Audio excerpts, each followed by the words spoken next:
ವಾಲ್ಮೀಕಿ ಹಗರಣದಲ್ಲಿ ರಾಜಕಾರಣಿಗಳು ಜೊತೆಗೆ ಅವರ ಪಿಎಗಳು ಅಷ್ಟೇ ಅಲ್ಲ, ಬ್ಯಾಂಕ್ನ ಅಧಿಕಾರಿಗಳು ಕೂಡ ಶಾಮೀಲಾಗಿದ್ದಾರೆ ಈ ಹಗರಣದಲ್ಲಿ.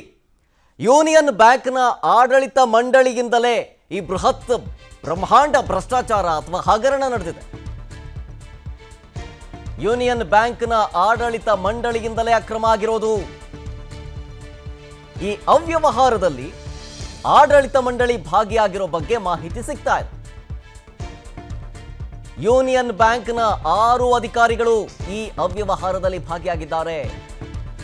ಆ 6 ಜನ ಅಧಿಕಾರಿಗಳು ಈಗಾಗಲೇ ತಲೆಮರೆಸಿಕೊಂಡಿದ್ದಾರೆ, ಸಿಕ್ಕಿಲ್ಲ. ಯೂನಿಯನ್ ಬ್ಯಾಂಕ್ ಆಫ್ ಇಂಡಿಯಾದ ಅಧಿಕಾರಿಗಳು ಯಾರ್ಯಾರು ಗೊತ್ತಾ? ಪ್ರಮುಖವಾಗಿ ಈ ಬ್ಯಾಂಕ್ನ ಯೂನಿಯನ್ ಬ್ಯಾಂಕ್ನ ಸಿಇಒ ಮಣಿಮೇಖಲಾಯ್, ಅದಾದ ಮೇಲೆ ಯೂನಿಯನ್ ಬ್ಯಾಂಕ್ನ ನಿರ್ದೇಶಕ ನಿತೇಶ್, ಉಳಿದಂತೆ ರಂಜನ್ ರಾಮಸುಬ್ರಹ್ಮಣ್ಯ, ಸಂಜಯ್ ರುದ್ರ ಹಾಗೆ Pankaj Dwivedi, union bank manager Suchismita, ಈ 6 ಜನರು ಕೂಡ ಪರಾರಿಯಾಗಿದ್ದಾರೆ. ಕೇಸ್ ದಾಖಲಾಗ್ತಾ ಇದ್ದಂತೆ ಅಧಿಕಾರಿಗಳು ಪರಾರಿಯಾಗಿದ್ದಾರೆ.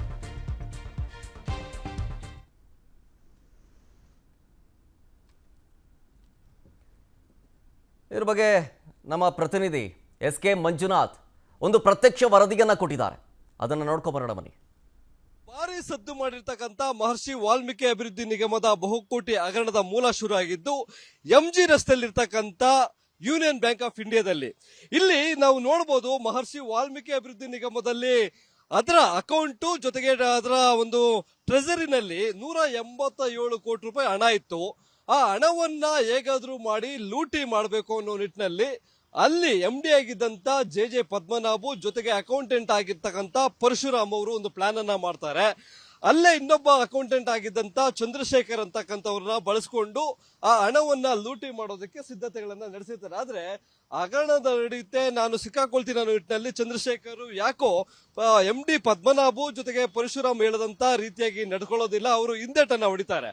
ಬಳಿಕ ಪದ್ಮನಾಭು ಜೊತೆಗೆ ಪರಶುರಾಮು ಮತ್ತೊಬ್ಬ ನಕಲಿ ಶಿವಕುಮಾರ್ ಎಂಬಾತನನ್ನ ಇದೇ ಅಭಿವೃದ್ಧಿ ನಿಗಮದ ಎಂಪ್ಲಾಯ್ ಅಂತಕ್ಕಂತ ಒಂದು ನಕಲಿ ದಾಖಲೆಗಳನ್ನ ಸೃಷ್ಟಿ ಮಾಡಿ ವಸಂತನಗರದಲ್ಲಿ ಅವರ ನಿಗಮದಲ್ಲಿ ಅಕೌಂಟ್ ಮೇಂಟೈನ್ ಮಾಡೋದಕ್ಕೆ ಇದೇ ಯೂನಿಯನ್ ಬ್ಯಾಂಕ್ ನ ಒಂದು ಬ್ರಾಂಚ್ ಅಲ್ಲಿ ಅಕೌಂಟ್ ಇರುತ್ತೆ.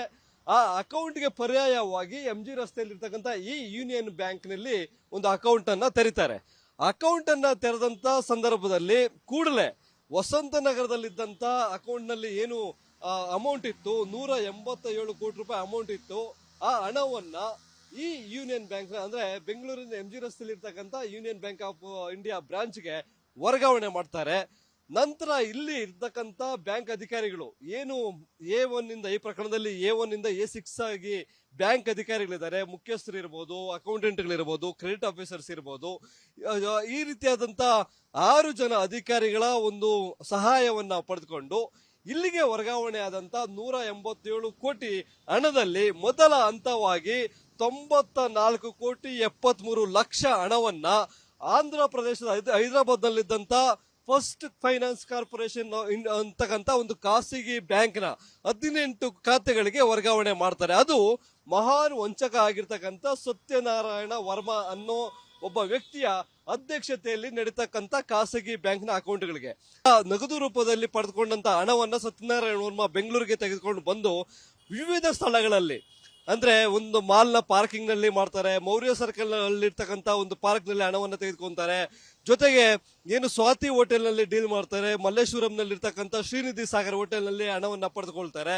ಹೀಗೆ ಬೇರೆ ಬೇರೆ ಸ್ಥಳಗಳಲ್ಲಿ ಎಲ್ಲಿ ಅನುಕೂಲ ಆಗುತ್ತೋ ಅಲ್ಲಿ ಇವರು ಈ ಒಂದು ಬ್ಯಾಂಕ್ ನಿಂದ ಆಂಧ್ರ ಪ್ರದೇಶದ ಫಸ್ಟ್ ಫೈನಾನ್ಸ್ ಖಾಸಗಿ ಬ್ಯಾಂಕಿಗೆ ವರ್ಗಾವಣೆ ಆಗಿದ್ದಂತ 94 ಕೋಟಿ ಹಣವನ್ನ ನಗದು ರೂಪದಲ್ಲಿ ಪಡೆದುಕೊಳ್ತಾರೆ. ಅದಕ್ಕೆ ಬೇಕಾದಂತ ಬೇರೆ ಬೇರೆ ಸಂಸ್ಥೆಗಳ ಹೆಸರನ್ನು ಸಹ ಖಾತೆಗಳನ್ನು ಸಹ ಇವರು ಬಾಡಿಗೆಗೆ ಪಡೆದುಕೊಳ್ತಕ್ಕಂಥದ್ದು. ನಿಮ್ಮ ಬ್ಯಾಂಕ್ಗೆ ನಾವು ಹಣವನ್ನ ವರ್ಗಾವಣೆ ಮಾಡ್ತೇವೆ, ಅದನ್ನ ನಗದು ರೂಪದಲ್ಲಿ ಕೊಡಬೇಕು, ಅದಕ್ಕೆ ನಾವು ಇಷ್ಟು ಕಮಿಷನ್ ಅನ್ನ ಕೊಡ್ತೇವೆ ಅನ್ನೋ ನಿಟ್ಟಿನಲ್ಲಿ 94 ಕೋಟಿ ಹಣವನ್ನ ಇವರು ನಗದು ರೂಪದಲ್ಲಿ ಪಡೆದುಕೊಂಡಿರ್ತಾರೆ. ಸಿಕ್ಕಿರ್ತಕ್ಕಂಥ ಎಲ್ಲಾ ದಾಖಲೆಗಳನ್ನ ಈಗ ಇಡಿ ಅಧಿಕಾರಿಗಳು ಪರಿಶೀಲನೆ ಮಾಡ್ತಾ ಇದ್ದಾರೆ. ಅದು ಪರಿಶೀಲನೆ ಮಾಡಿದ ಬಳಿಕ ಇವರು ಹಣವನ್ನ ಪಡೆದಿರ್ತಕ್ಕಂಥದ್ದು ಜೊತೆಗೆ ಅಕ್ರಮದಲ್ಲಿ ಭಾಗಿಯಾಗಿರೋದು ಸಾಬೀತಾದ್ರೆ ಇವತ್ತು ಇಬ್ಬರು ಸಹ ಮಾಜಿ ಸಚಿವರಾದಂತಹ ನಾಗೇಂದ್ರ ಹಾಗೂ ಬಸನಗೌಡ ದದ್ದಲ್ ಇಬ್ಬರು ಸಹ ಇಡಿ ಅಧಿಕಾರಿಗಳಿಂದ ಬಂಧನವಾಗುವಂತ ಸಾಧ್ಯತೆಗಳು ಬಹುತೇಕ ಇದೆ. ಕ್ಯಾಮರಾ ಪರ್ಸನ್ ಪ್ರತಾಪ್ ಜೊತೆ ಎಸ್.ಕೆ. ಮಂಜುನಾಥ್, ವಿಸ್ತಾರ ನ್ಯೂಸ್, ಕ್ರೈಮ್ ಬ್ಯೂರೋ, ಬೆಂಗಳೂರು. ಅನುಕ್ಷಣದ ಸುದ್ದಿಗಳಿಗಾಗಿ ವಿಸ್ತಾರ ನ್ಯೂಸ್ ಯೂಟ್ಯೂಬ್ ಚಾನೆಲ್ ಸಬ್ಸ್ಕ್ರೈಬ್ ಮಾಡಿ. ಹೊಸ ಸುದ್ದಿಗಳ ನೋಟಿಫಿಕೇಶನ್ಗಾಗಿ ಬೆಲ್ ಐಕಾನ್ ಕ್ಲಿಕ್ ಮಾಡಿ. ಲೇಟೆಸ್ಟ್ ಅಪ್ಡೇಟ್ಸ್ಗಾಗಿ www.vistaranews.com ವೆಬ್ಸೈಟ್ಗೆ ವಿಸಿಟ್ ಮಾಡಿ. ಅಂಗೈಯಲ್ಲೇ ಜಗತ್ತಿನ ಸುದ್ದಿ ತಿಳಿಯಲು ವಿಸ್ತಾರ ನ್ಯೂಸ್ ಕನ್ನಡ ಆಪ್ ಡೌನ್ಲೋಡ್ ಮಾಡಿ.